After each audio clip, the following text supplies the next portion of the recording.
வணக்கம். நம்ம சேனலை இப்போ தான் நீங்கள் ஃபஸ்ட் டைமாக பார்க்குறீங்க அப்படின்னா சேனலை சப்ஸ்கிரைப் பண்ணிக்கோங்க, பெல் பட்டனை ப்ரெஸ் பண்ணி வச்சுக்கோங்க. நம்ம எக்ஸாம் ஓரியன்டாக ஆக்டிவ் வாய்ஸை எப்படி பேசிவ் வாய்ஸில் மாற்றுறது அப்படிங்கிறது பார்த்துக்கிட்ருக்கோம்.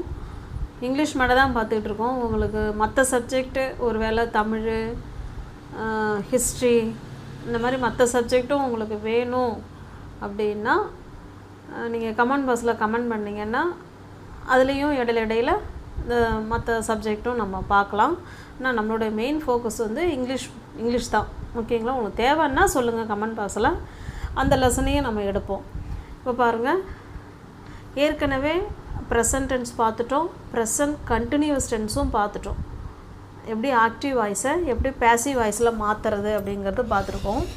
இன்றைக்கி நம்ம பார்க்க போகிறது ப்ரெசன்ட் பர்ஃபெக்ட். இது வந்து வீடியோ 3. ஓகேவா? இதான் ஃபஸ்ட் டைமாக இப்போ தான் பார்க்குறீங்க அப்படின்னாலும் இந்த டென்ஸு உங்களுக்கு புரிஞ்சிக்கலாம், ஒன்றும் கஷ்டம் கிடையாது. லாஸ்ட்டு ஒரு 2 சென்டென்ஸை வந்து ஒரே சென்டென்ஸை எடுத்து எப்படி 3, அதாவது present tense, present continuous, present perfect, இதை எப்படி நம்ம பேசிவ் வாய்ஸில் மாற்றுறது அப்படிங்கிறத ஒரே சென்டென்ஸை எடுத்து நம்ம பார்க்கலாம். அப்போ புதுசாக பார்க்குறவங்களுக்கும் ஒரே வீடியோவில் பார்த்த ஒரு கிளியரன்ஸ் கிடைக்கும். ஓகேங்களா? இல்லை பார்க்கணும், ஃபுல் வீடியோ பார்க்கணுங்கிறவங்க சேனலை சப்ஸ்கிரைப் பண்ணி வச்சுட்டு சேனல் பேஜில் போய் பார்த்தீங்கன்னா நீங்கள் பார்த்துக்கலாம். ஓகேவா? இப்போ பாருங்கள், தே ஹாவ் கம்ப்ளீட்டட் த ப்ராஜெக்ட். முதல்ல இது என்ன டென்ஸில் இருக்குங்கிறத நம்ம கண்டுபிடிச்சாதான் நம்ம அதை எப்படி பேசிவில் மாற்றுறது அப்படிங்கிறது நமக்கு தெரியும். அதாவது டென்சஸ் முதல்ல தெரியணும். சென்டென்ஸை பார்த்தா இது இன்ன டென்ஸ் தான் அப்படின்னு கண்டுபிடிக்க தெரியணும் முதல்ல. அப்போ தான் நம்ம பேசிவ் வாய்ஸாக மாற்ற முடியும். இதை எப்படி கண்டுபிடிக்கணுன்னா, have completed, have, has, verb 3 யாருக்கு வருவாங்க அப்படின்னா ப்ரெசன்ட் பர்ஃபெக்ட் டென்ஸுக்கு தான் வருவாங்க. ஹாவோ ஹேஸோ அது கூட வேர்ப் 3 எந்த டென்ஸுக்கு வருவாங்கன்னா ப்ரெசன்ட் பர்ஃபெக்ட். இப்போ இதை வச்சு தான் இது ப்ரெசன்ட் பர்ஃபெக்ட் அப்படின்னு நம்ம கண்டுபிடிச்சிட்டோம். இப்போ இந்த ஆக்டிவ் வாய்ஸை நம்ம இப்போ பேசிவ் வாய்ஸாக மாற்ற போகிறோம். அப்போ வேறு ஒன்றும் இல்லைங்க, இந்த ஹாவுக்கும் இந்த கம்ப்ளீட்டடுக்கும் இடையில பீனுங்கிற ஒரு வார்த்தையை மட்டும் ஆட் பண்ணிக்கிட்டிங்கன்னா முடிஞ்சுது சென்டென்ஸ், அவ்வளோதான். ஓகேவா? எப்போதும் போல் லாஸ்ட்டு உள்ளது ஃபஸ்ட்டில் வரும், ஃபஸ்ட்டில் உள்ளது லாஸ்ட்டு போயிடும். இது எல்லா பேசிவ் வாய்ஸுக்கும் உள்ள பொதுவான ரூல்ஸு. அதுபோல் எல்லா பேசிவ் வாய்ஸுக்கும் வேர்ப் 3 தான் வரும், வேறு எதுவுமே வராது. இப்போ பாருங்கள், த ப்ராஜெக்ட், இவங்க தான் ஃபஸ்ட்டு வருவாங்க. த ப்ராஜெக்ட், இந்த ப்ராஜெக்டுக்கு ஏற்ற மாதிரி ஹாவா அல்லது ஹேஸான்னு பார்க்கணும். இது வந்து சிங்குலர் சப்ஜெக்ட், அப்போ ஹேஸ் தான் வருவாங்க. ஓகே, இந்த ப்ராஜெக்ட் ஹேஸ், அதுக்கப்புறம் பீனுங்கிற வார்த்தையை ஆட் பண்ணிக்கணும். பீன் கம்ப்ளீட்டட் வேர்ப் 3, இங்கேயும் கம்ப்ளீட்டட் தான் இருக்குது, அதனால் அது ஒன்றும் பிரச்சனை இல்லை. The project has been completed by, இந்த வேர்ப் முடிஞ்ச உடனே வேர்ப் 3 முடிஞ்ச உடனே இங்கே இருக்கிற சப்ஜெக்டை இந்த பக்கம் கொண்டு வரோம். தே வந்து தெம்மாக வரும், பை தெம். ஓகே, அவ்வளோதாங்க. இப்போ உங்களுக்கு புரிஞ்சுதுங்களா? தே ஹாவ் கம்ப்ளீட்டட் த ப்ராஜெக்ட்டுங்கிறது ஆக்டிவ் வாய்ஸு. இது ப்ரெசன்ட் பர்ஃபெக்ட் டென்ஸில் இருக்குது. அவங்க வந்து ப்ராஜெக்டை கம்ப்ளீட் பண்ணிட்டாங்க அப்படின்னு சொல்கிறோம். இதை எப்படி பேசிவ் வாய்ஸில் மாற்றுறதுன்னா, இந்த ப்ராஜெக்டை ஃபஸ்ட்டு கொண்டு வரோம், இதுக்கு ஏற்ற மாதிரி தான் இங்கே சப்ஜெக்ட் மாறும்.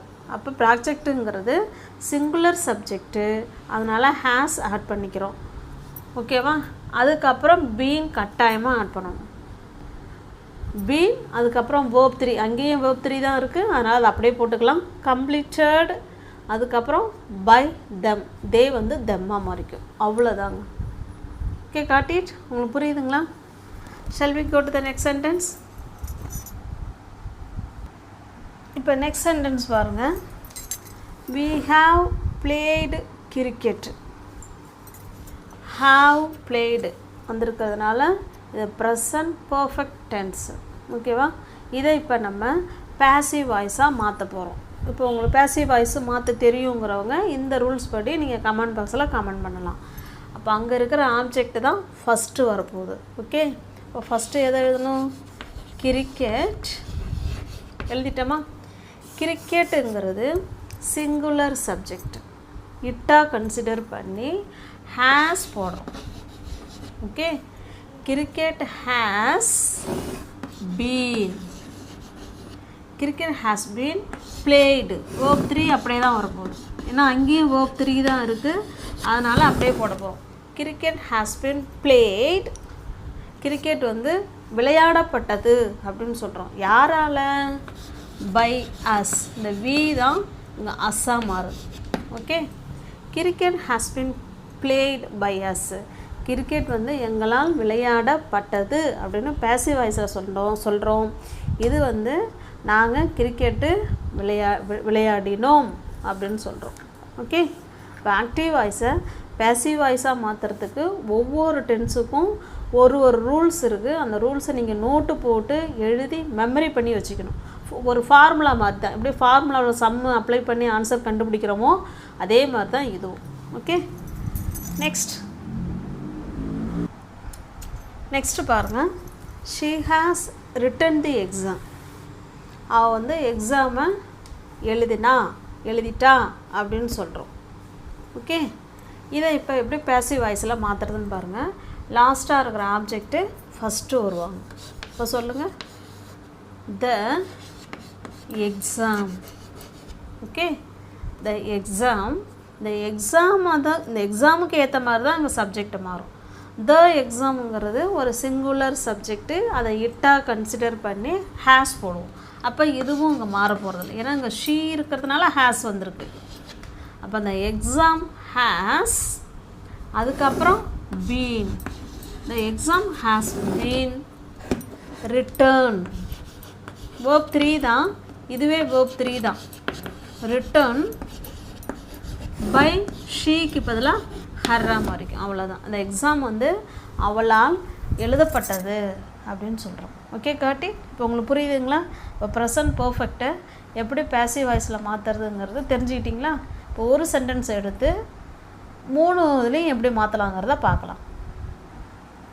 இப்போ பாருங்கள், ஒரு சென்டென்ஸ் எழுதியிருக்கேன். The children eat the cookies. இது முதல்ல என்ன டென்ஸ்னு நமக்கு கண்டுபிடிக்க தெரியணும். வேர்பு மட்டும்தான் வந்திருக்கு. இது ப்ரெசன்ட் டென்ஸ். குழந்தைங்க வந்து குக்கீஸு சாப்பிடுவாங்க அப்படின்னு சொல்கிறோம். ஓகே, இதை இப்போ ப்ரெசன்ட் டென்ஸை முதல்ல டென்ஸு என்னான்னு கண்டுபிடிக்க தெரிஞ்சாதான் அதை எப்படி நம்ம பேசிவில் மாற்றுறதுக்கு என்னென்ன ஆட் பண்ணணுங்கிறது நமக்கு தெரிய வரும். இது ப்ரெசன்ட் டென்ஸுன்னு கண்டுபிடிச்சிட்டோம். ப்ரெசன்ட் டென்ஸை எப்படி பேசிவ் வாய்ஸில் மாற்றுறது அப்படின்னா, கடைசியில் இருக்கிற ஆப்ஜெக்ட்டு ஃபஸ்ட்டு வந்துடும். ஓகே, ஒரே சென்டென்ஸ் எடுத்து 3 டென்ஸ்லேயும் சொல்லி கொடுத்துறேன். அப்போ புது வியூவர்ஸ் வந்து பார்க்குறவங்களுக்கு கொஞ்சம் ஈஸியாக இருக்கும். த குக்கீஸ். ஓகே, குக்கீஸ் இது வந்து singular subject. Okay, singular subject இருக்கிறதுனால இஸ் வரும். த குக்கீஸ் இஸ் verb 3. வேர்புக்கு அப்புறம் ஈட், ஏட், ஈட்டன். அதாவது பேசிவ் வாய்ஸ், ப்ரெசன்ட் டென்ஸை பேசிவ் வாய்ஸாக மாற்றுறதுக்கு ஆம், இஸ், ஆர் ஆப்ஜெக்ட்டுக்கு அடுத்து அந்த ஆமோ, ஆசோ, ஈரோ, ஆர் இந்த 3ல் ஏதாவது ஒன்று ஆட் பண்ணிக்கிட்டு அதுக்கப்புறம் verb 3 ஆட் பண்ணிக்கணும், அவ்வளோதான். The cookies is eaten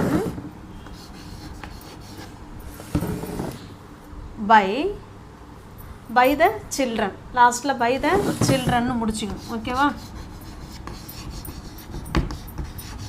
by the children.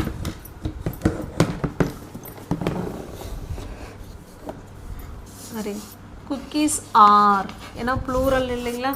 the cookies are eaten by the children. Next one பாருங்கள். இதே சென்டென்ஸை இல்லைனா வேறு சென்டென்ஸ் வச்சுக்கலாமா? வேறு சென்டென்ஸ் என்ன சொல்லலாம்?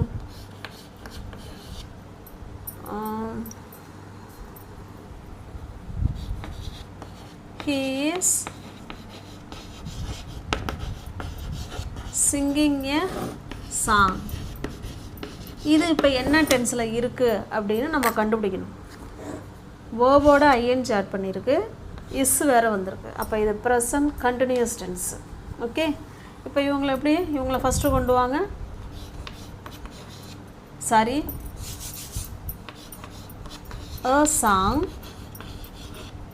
ஒரு பாட்டு. இது சிங்குலர் சப்ஜெக்ட். அதனால் சிங்குலர் சப்ஜெக்டாக வந்தால் இஸ்ஸு தான் வரணும். ப்ளூரலாக இருந்தால் தான் ஆர் வரும் பக்கத்தில். ஓகேங்களா? இப்போ a song is, இவங்க கூட ப்ரெசன்ட் கண்டினியூஸ் எடுக்கும்போது சொல்லியிருக்கேன், ING form present continuous tense வந்தாலே நீங்கள் பீயிங்கிற வார்த்தையை கட்டாயம் ஆட் பண்ணணும். எ சாங் இஸ் பீயிங், அதுக்கப்புறமா verb 3. Okay, Singh, sang, Sangh. இந்த verb 3 எல்லாம் நீங்கள் மனப்பாடம் பண்ணி வச்சுக்கணும். எ song is being sung by him. இந்த ஹீ வந்து ஹிம்மா மாறிடும்.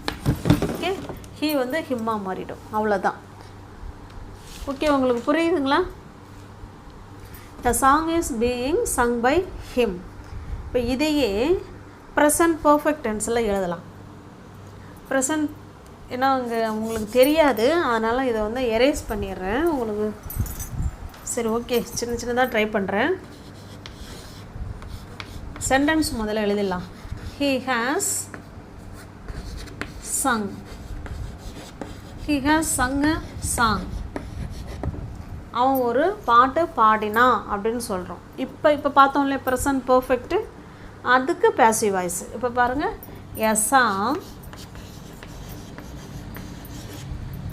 ஓகே, எழுதிட்டோமா? இதுக்கு ஏற்ற மாதிரி ஹேஸ் verb போடுற போகிறோம். a song has been. Present perfect, past பர்ஃபெக்ட்லாம் பீனுங்கிற வார்த்தையை ஆட் பண்ணணும். a song has been sung. passive voice எல்லாமே verb 3 தான். a song has been sung by him. அவ்வளோதான். ஓகே, இப்போ ஒரே வீடியோவில் 3 டென்சஸ்மே நம்ம ரீகால் பண்ணுற மாதிரி பார்த்துருக்கோம். உங்களுக்கு புரிஞ்சிருக்கும்னு நினைக்கிறேன். பிடிச்சிருக்குங்கிறவங்க லைக் பண்ணுங்கள், கமெண்ட் பண்ணுங்கள், தெரிஞ்சவங்களோட ஃப்ரெண்ட்ஸ் அண்ட் ஃபேமிலிக்கு ஷேர் பண்ணுங்கள். மற்ற சப்ஜெக்ட் வேணுங்கிறவங்க கமெண்ட் பாக்ஸில் கமெண்ட் பண்ணிங்கன்னா நம்ம வந்து வீடியோ அப்லோட் பண்ணலாம். Okay, thank you.